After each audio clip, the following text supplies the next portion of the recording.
Boa tarde a todos. Sejam todos bem-vindos. Sintam o abraço fraterno da nossa casa, Fabem. Então, nós agora vamos passar a nossa leitura inicial para a Vanessa. Ela vai fazer a nossa leitura. Boa tarde. A leitura hoje é Consciência, do livro Vinha de Luz, de Francisco Cândido Xavier, pelo Espírito Emmanuel. Consciência. Guardando o mistério da fé numa consciência pura. Paulo. Timóteo, capítulo 3, versículo 9. Curiosidade ou sofrimento oferecem portas à fé, mas não representam o vaso divino destinado à sua manutenção. Em todos os lugares, observamos pessoas que, em seguida, a grandes calamidades da sorte, correm pressursoras aos templos ou aos oráculos novos, manifestando esperança no remédio das palavras. O fenômeno, entretanto, muitas vezes, é apenas verbal. O que lhes vibra no coração é o capricho insatisfeito ou ferido pelos azorragues de experiências cruéis. Claro que semelhante recurso pode constituir um caminho para a edificação da confiança, sem ser, contudo, a providência ideal. Paulo de Tarso, em suas recomendações a Timóteo, esclarece o problema com traço firme. É imprescindível guardar a fé e a crença em sentimentos puros. Sem isso, o homem oscilará na intranquilidade pela insegurança do mundo íntimo. A consciência obscura ou tisnada inclina-se invariavelmente para as retificações dolorosas, em cujo serviço podem nascer novos débitos, quando a criatura se caracteriza pela vontade frágil e enfermiça. Os aprendizes do Evangelho devem recordar o conselho paulino, que se reveste de profunda importância para todas as escolas do cristianismo. O divino mistério da fé viva é problema de consciência cristalina. Trabalhemos, portanto, por apresentarmos ao Pai a retidão e a pureza dos pensamentos. Vamos todos, neste momento, colocar em nossa tela mensal a imagem de Jesus. Este nosso mestre, esse nosso exemplo maior, está sempre conosco, está sempre ao nosso lado. Queremos agradecer pela espiritualidade amiga, que também nos auxilia, nos orienta. Queremos agradecer ao nosso anjo guardião, porque cada tombo que levantamos, ele está ali, nos auxiliando com sua mão para levantarmos. E nesta tarde, estamos aqui, privilegiados que somos, para ouvir os ensinamentos de Jesus. Vamos ouvir com os ouvidos da alma e pedir a Ele para que nos auxilie a colocar esses ensinamentos em prática quando necessitarmos. E possamos estar atentos a cada palavra que será dita. E não esquecer, Jesus está ao nosso lado. Pedimos à espiritualidade amiga para que auxilie ao nosso palestrante da tarde, que ele sempre traz frases maravilhosas, ele traz assuntos maravilhosos que nos ajudam a cada dia levantarmos um pensamento diferente. Que assim seja. Seja bem-vindo. Ele vai nos falar sobre o tema de Paulo e Saulo, e vocês viram que a nossa leitura ela foi aberta aleatoriamente, falando de Paulo. Boa tarde,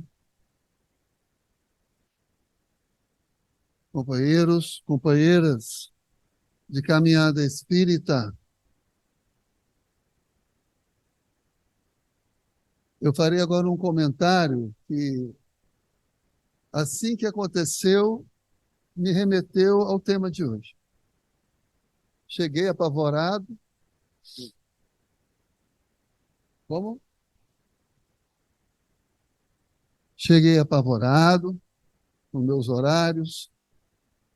Uma das primeiras providências que eu tentei tomar foi o quê? Abrir a cana do celular para arrumar o cabelo. E não adiantou nada, porque o vento vem e destrói tudo. Enfim. E por que isso dentro do tema de hoje? Tem significação.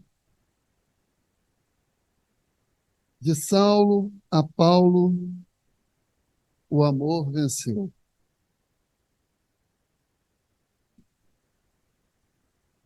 Ainda que eu fale a língua dos homens e dos anjos, se não tiver amor, serei como bronze que soa ou como símbolo que retine.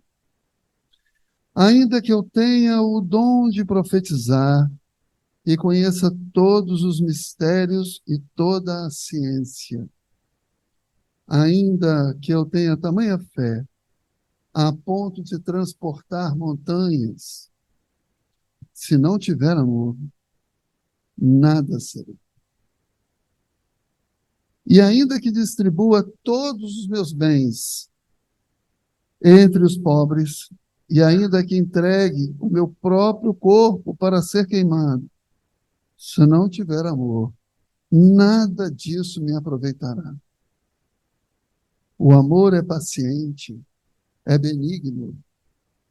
O amor não arde em ciúmes, não se ufana, não se ensoberbece. Não se conduz inconvenientemente, não procura os seus interesses, não se exaspera, não se ressente do mal, não se alegra com a injustiça, mas regozija-se com a verdade. Tudo sofre, tudo crê, tudo espera, tudo suporta. O amor jamais acaba. Mas havendo profecias, desaparecerão. Havendo línguas, cessarão. Havendo ciência, passará. Porque em parte conhecemos e em parte profetizamos.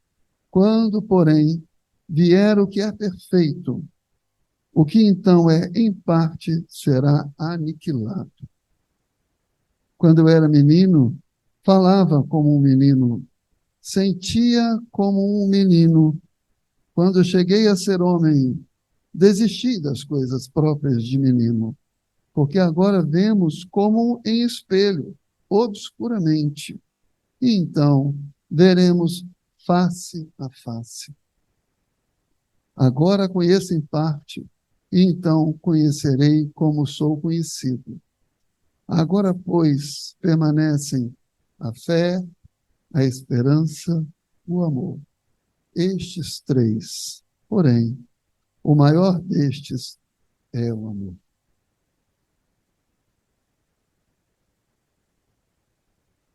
Que homem foi esse que, ao final da sua trajetória e até hoje, é chamado apóstolo dos gentios?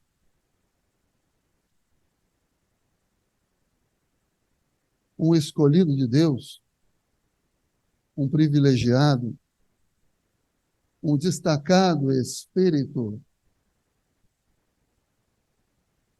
que se que seria então colocado numa posição acima das misérias humanas da terra, Saulo de Tarso,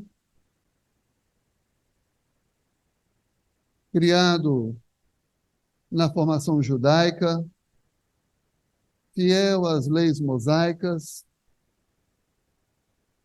levado ao conhecimento das mais diversas ciências e culturas na Grécia, idioma aquele que falava fluentemente, cidadão romano, membro do Sinédrio,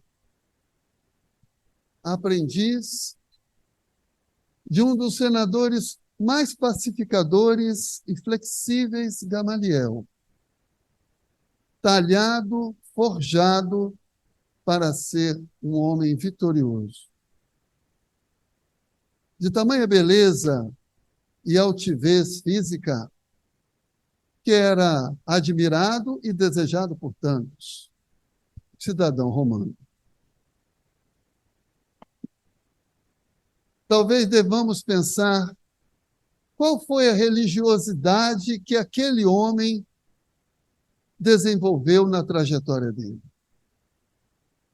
Ele era um apaixonado, defensor ferrenho das escrituras originárias, perseguidor daqueles que a elas se contrapunham, tudo em nome do cumprimento da lei mosaica.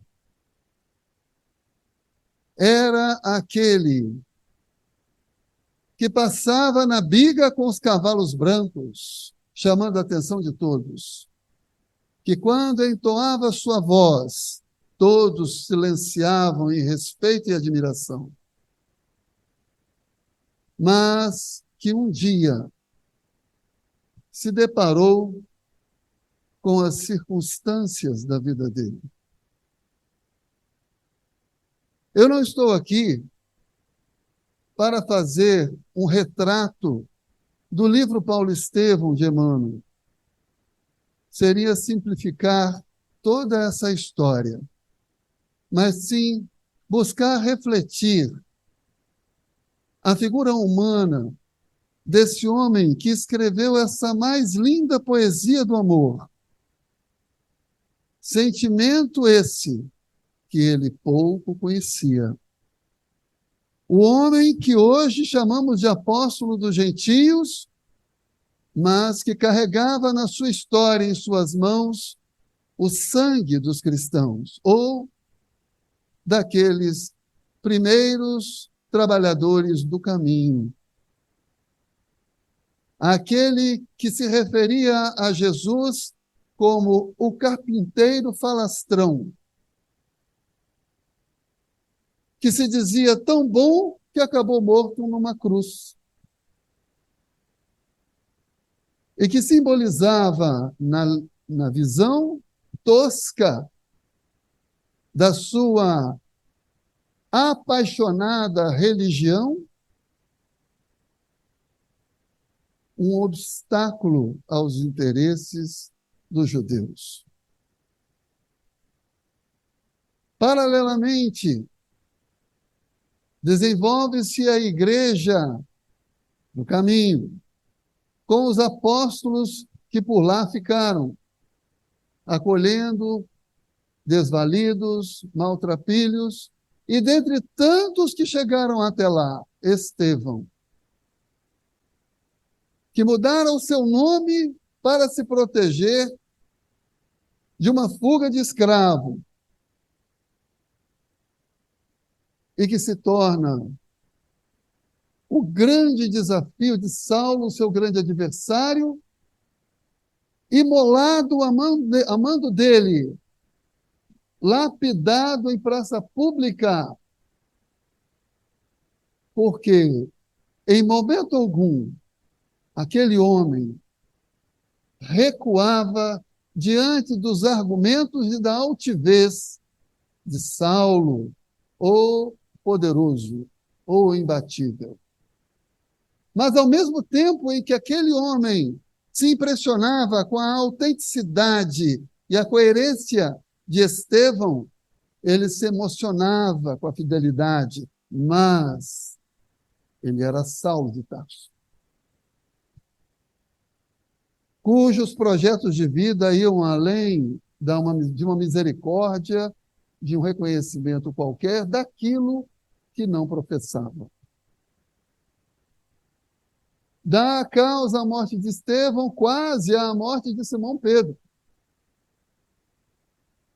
sem perceber que ao seu lado estava posicionado um espírito angelical, tão lapidado pela vida quanto Estevão. Abigail, seu grande amor, que se revela irmã do seu adversário no momento da morte. E ainda que apaixonado fosse por ela, o seu orgulho de senador do Sinédrio falava mais alto. Rejeita aquela mulher, a abandona e prossegue na sua perseguição ferrenha aos seguidores do caminho, que era essa a nomenclatura. Qual era o amor que aquele homem carregava?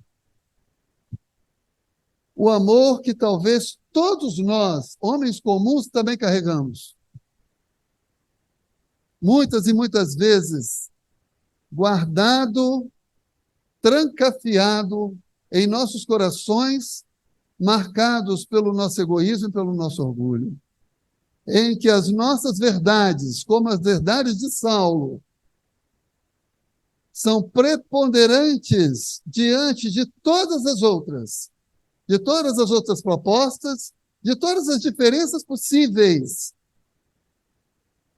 que talvez estejam passando pelo nosso caminho para nos conduzir à nova perspectiva do amor de Deus.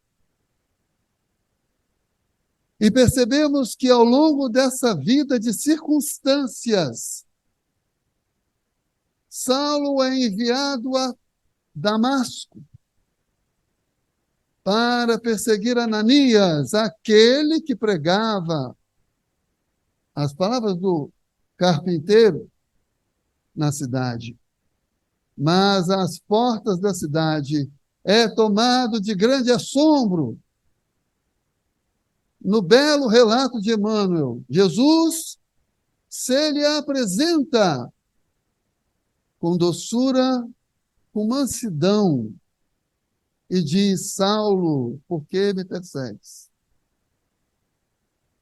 Imediatamente o homem, tomado do orgulho, desce os joelhos à terra,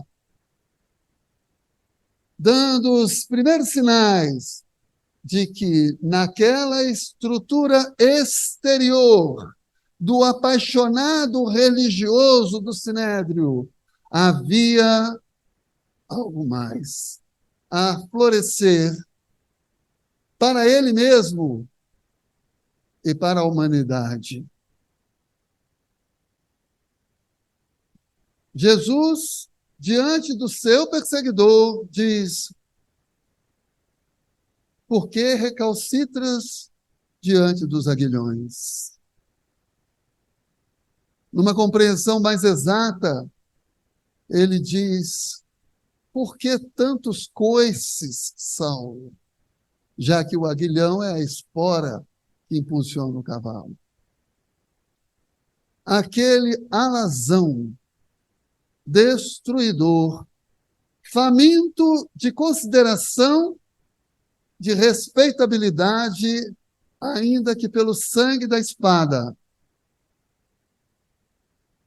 curvado, diz ao Jesus: Senhor, o que queres que eu faça? E Jesus, naquele momento, poderia dizer: eu quero que você faça isso, aquilo. Não, faz assim, não mexe ali não. Deixa o Pedro trabalhar em paz lá em Jerusalém. Perturba o povo lá não. Deixa eles trabalhar. Não.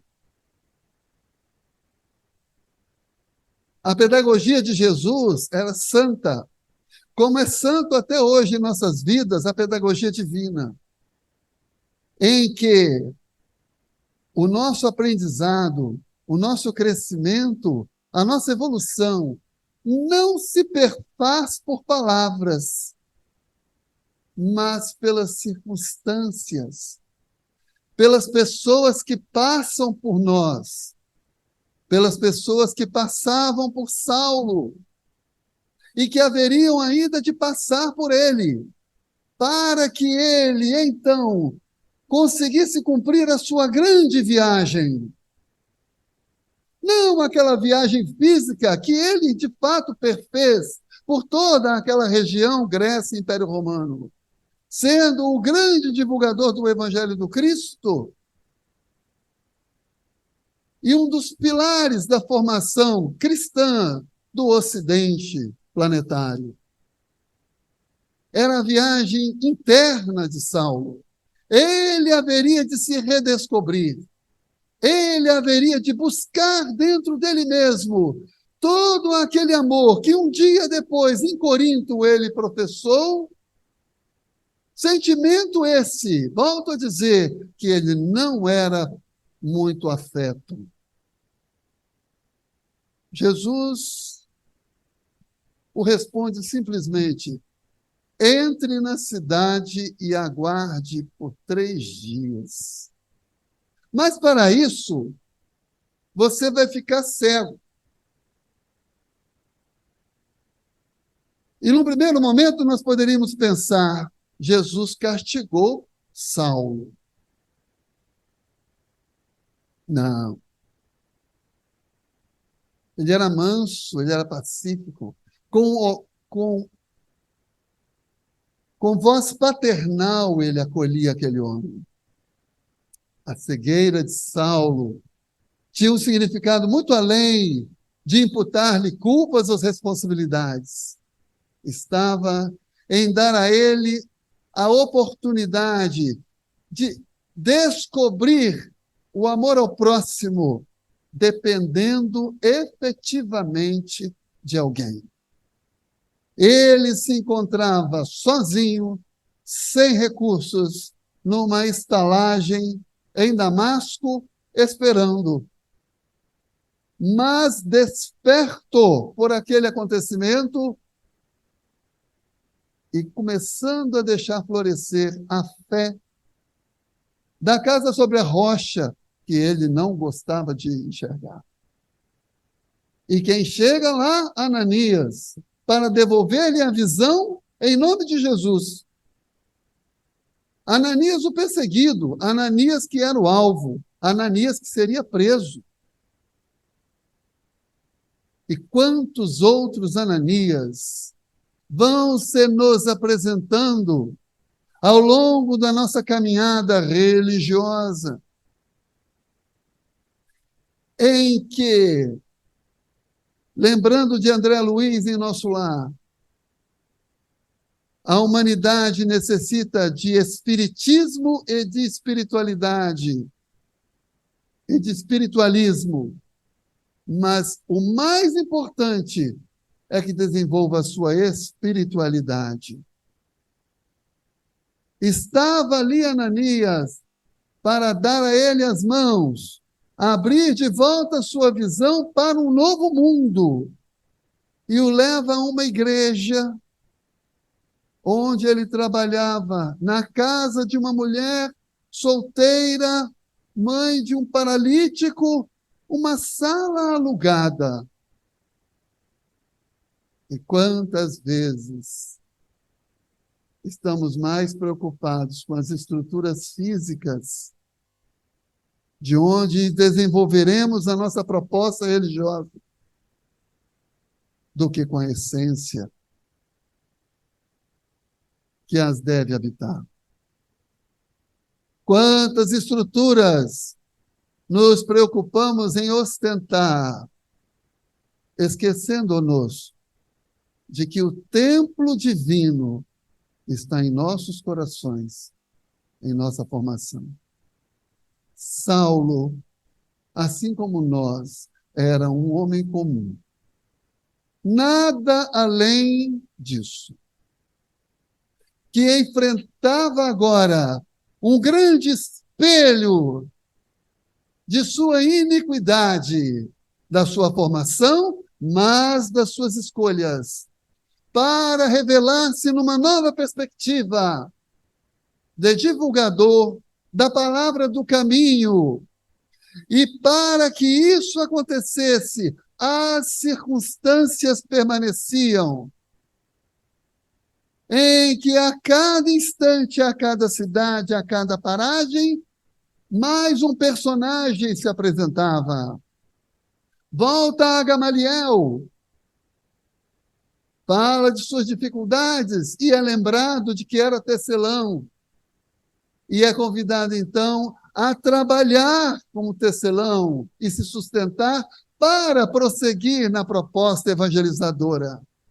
Recebe os pergaminhos de Estevão, aquele a quem lapidou,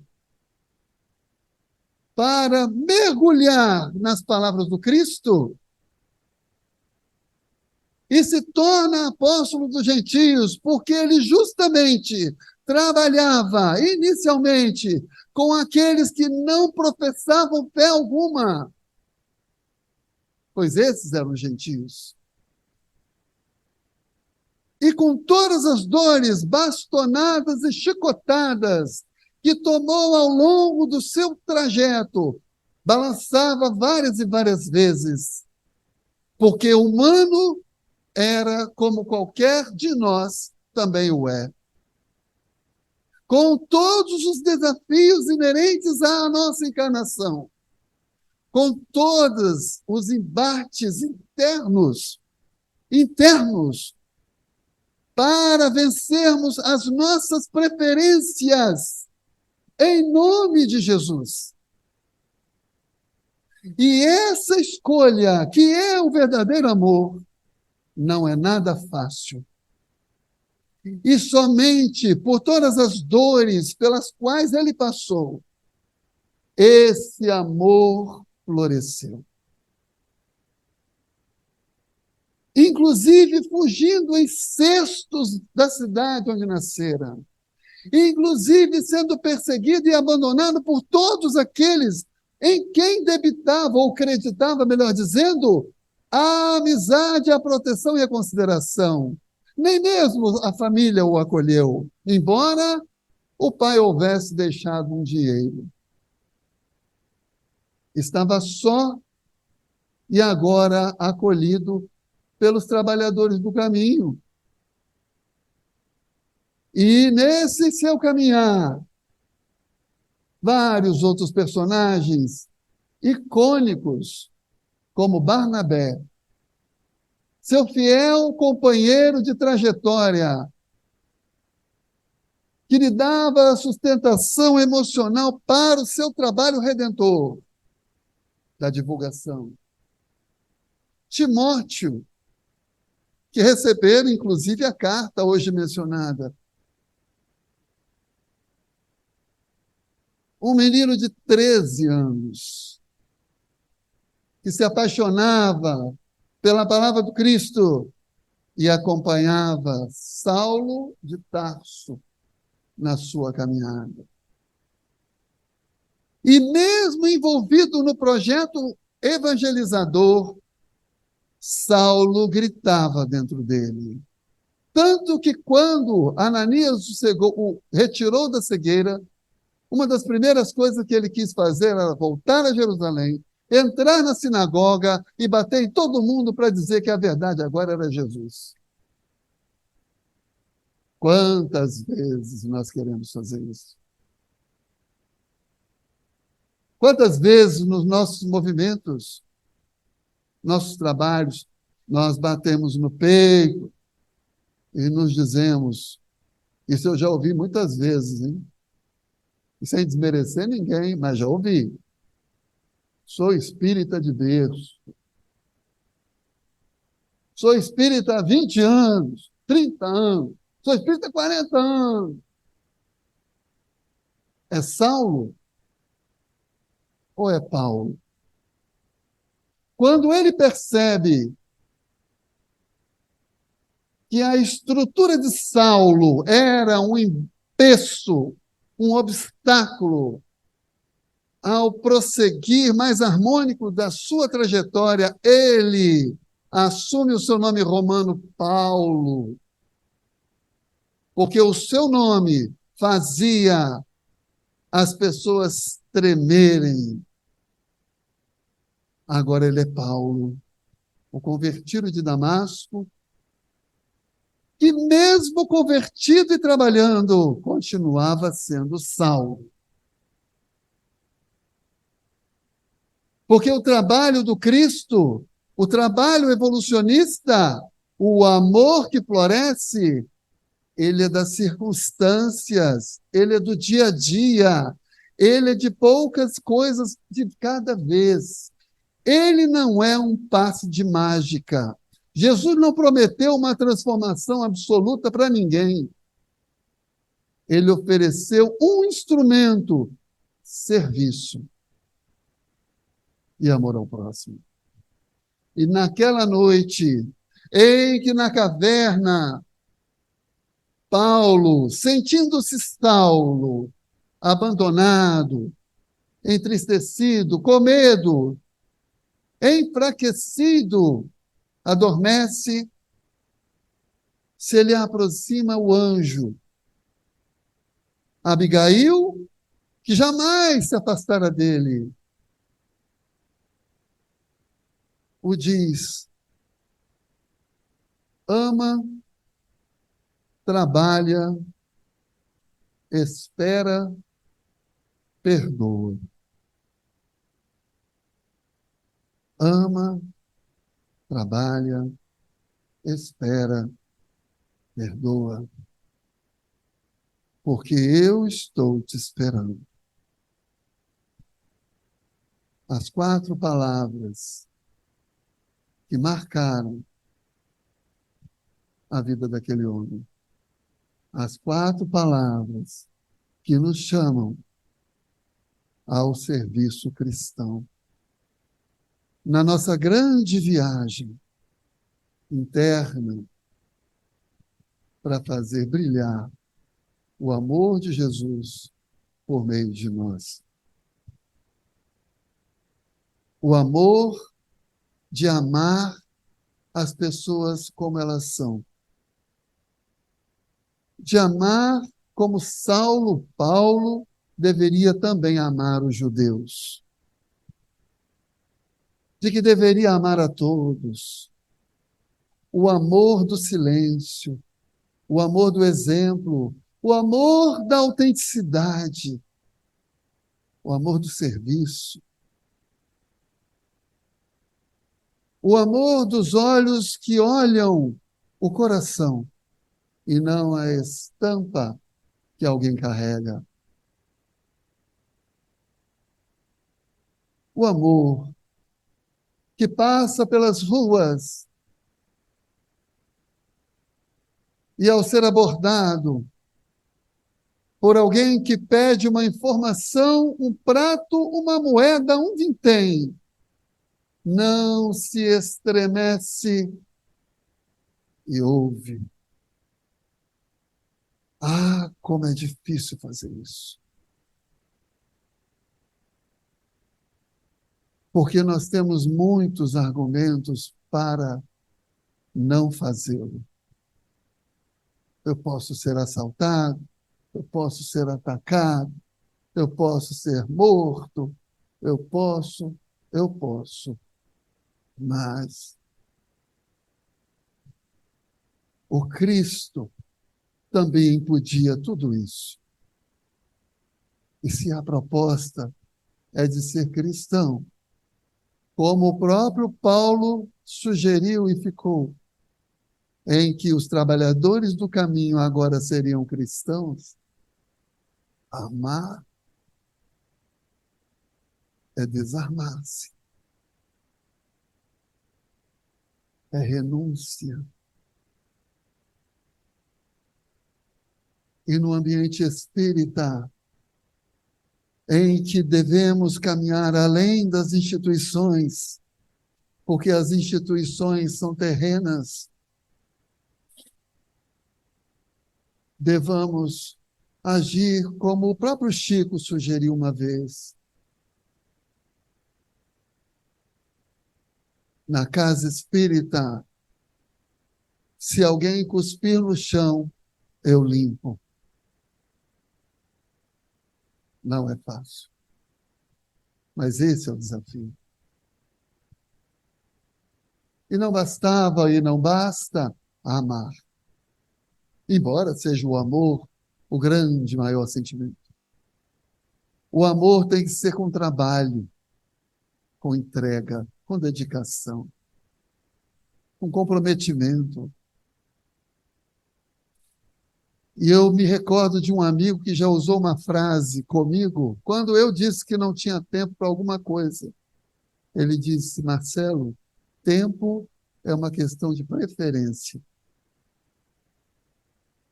É claro que temos vidas atribuladas. É claro que temos atribuições, temos vários compromissos, mas o trabalho a que se comenta não é apenas o trabalho físico, externo, exterior, institucional, mas é o trabalho de dentro para fora. O mínimo esforço que cada um faz para que um projeto de transformação aconteça, de almas,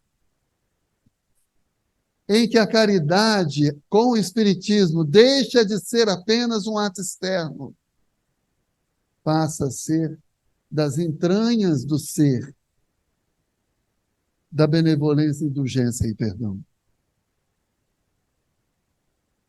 Quantas vezes malbaratamos o trabalho do outro?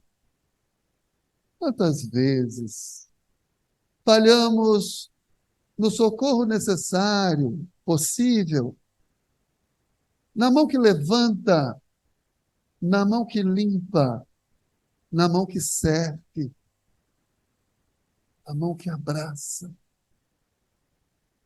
Porque abraçar, olhar, ouvir, falar,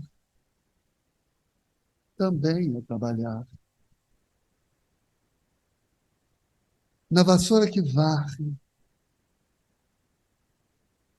na obra de evangelização, no bolo que eu levo, no sorriso que entrego, eu também trabalho.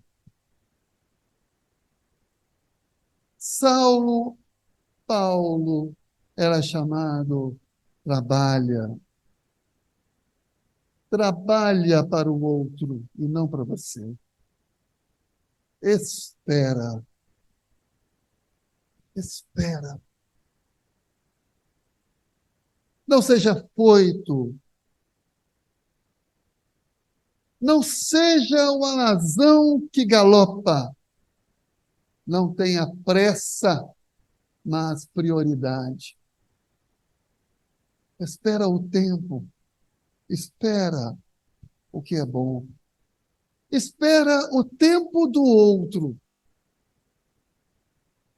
Porque nós não estamos aqui para transformar e converter ninguém. Paulo, não estava lá a converter ninguém. Estava a evangelizar.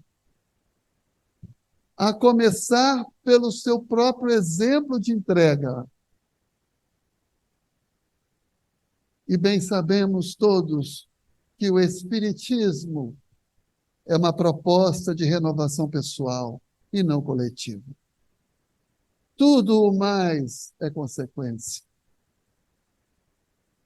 Apenas pelos exemplos melhores que dermos da nossa vida pessoal, ou do exemplo que ele tanto se apegava de Abraão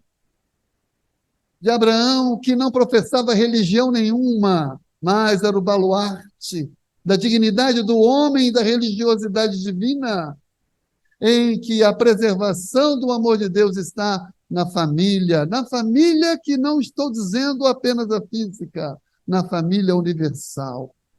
Ser gente, com toda a gente, para todo e qualquer um, para dar a ele, Paulo, a altivez crística que um dia o desafiou na praça pública de Jerusalém, no olhar da serenidade, na fidelidade de Estevão. Espera, guarda sua paciência, porque sem esse artifício não consegue. E é tão maravilhoso saber que é possível esperar, porque o Espiritismo nos avisou que ninguém vai morrer, de que ninguém morre, e de que todos os personagens, todas as personas que nos encontram ao longo da nossa caminhada, nos são necessárias pelas circunstâncias construídas em nossos projetos encarnatórios, pelas nossas necessidades de trabalho e amor e refazimento. E que ao longo de todo o caminhar estaremos nos reencontrando em posições das mais diversificadas, porque família universal é reajuste para a construção do amor.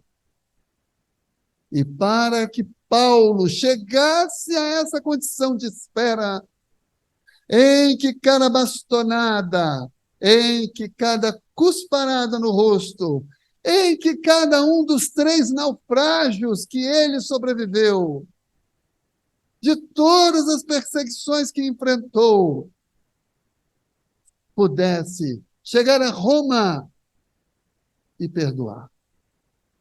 Porque sem o perdão é impossível amar. O perdão que não é um passe de mágica, porque perdão demanda amor, trabalho e espera a iniciar-se por nós, de nós para os outros, para todos, enfim, e o amor, grandioso amor que permanece, florescerá na ambiência dos envolvidos. Ama, trabalha, espera e perdoa. E Paulo, sabendo que em Roma terminaria sua trajetória, é levado à presença de seu verdugo.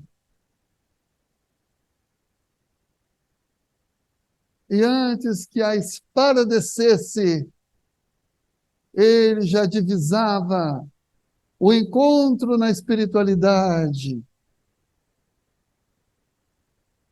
do bom combate, não contra os outros, mas contra ele mesmo, porque ele estava a vencer Saulo.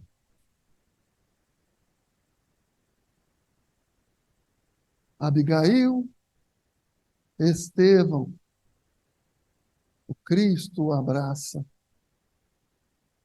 E é esse o nosso grande sonho,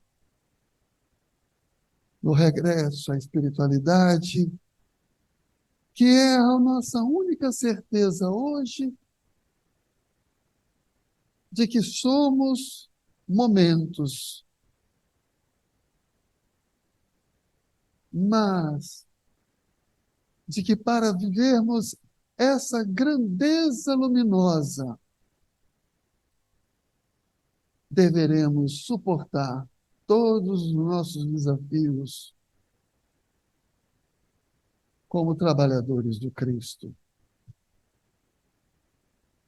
É impossível professar as palavras de Jesus sem o esforço íntimo e o comprometimento com as palavras que ele nos ofereceu com Deus.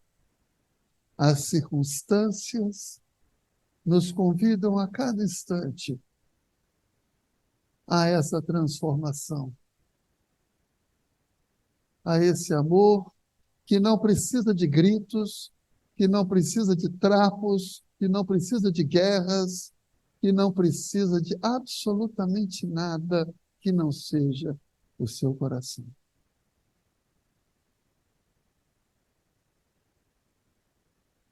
Paulo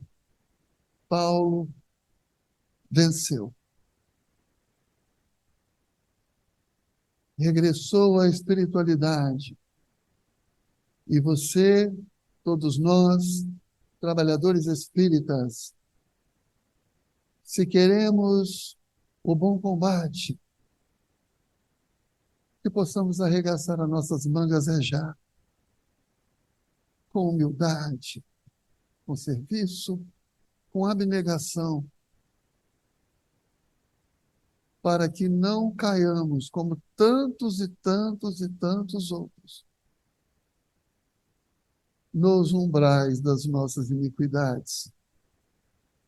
Porque a religiosidade, a espiritualidade, está além das nossas preferências,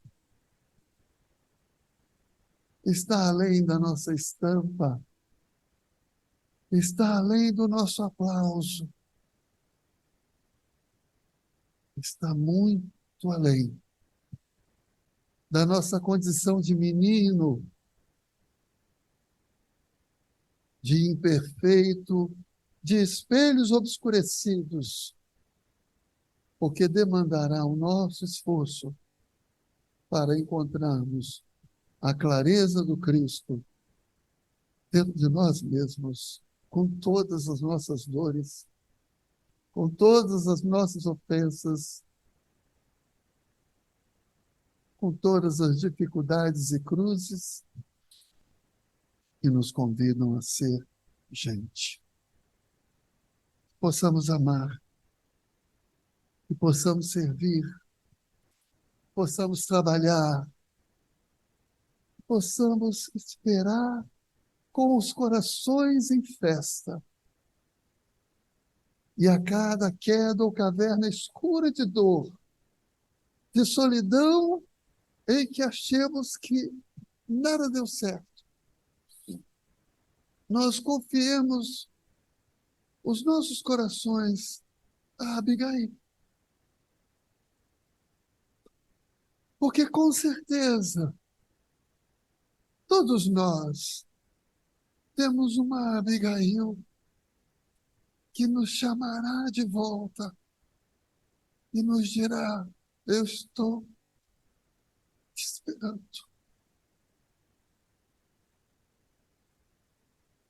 Ama, Pai, espero, perdoa. E essas palavras de Corinto se eternizarão na nossa história pelas nossas atitudes e não apenas por palavras que se perdem no tempo. Não foram as escritas de Paulo que o fizeram o apóstolo dos gentios, mas as suas atitudes, a sua vida extremamente difícil contra ele mesmo. E o poeta ainda nos disse: ainda que eu falasse a língua dos homens e falasse a língua dos anjos, sem amor eu nada seria. É só o amor, é só o amor, que conhece o que é verdade, O amor é bom, não quer o mal. Não sente inveja ou se envaidece. O amor é o fogo que arde sem se ver. É ferida que dói e não se sente. É um contentamento descontente. É dor que desatina sem doer. É um não querer mais que bem querer. É solitário andar por entre a gente. É um não contentar-se de contente. É cuidar que se ganha em se perder. É um estar-se preso por vontade. É servir a quem vence o vencedor. É um ter com quem nos mata a lealdade. Tão contrário a si é o mesmo amor. Estou acordado e todos dormem, todos dormem. Agora vejo em parte, mas então veremos face a face. É só o amor, é só o amor que conhece o que é verdade. Ainda eu falasse a língua dos homens e falasse a língua dos anjos, sem amor eu nada seria. Que Deus abençoe. Muito obrigada. Ele se emociona e a gente também. Nós vamos pedir a Vanessa para fazer a nossa prece final.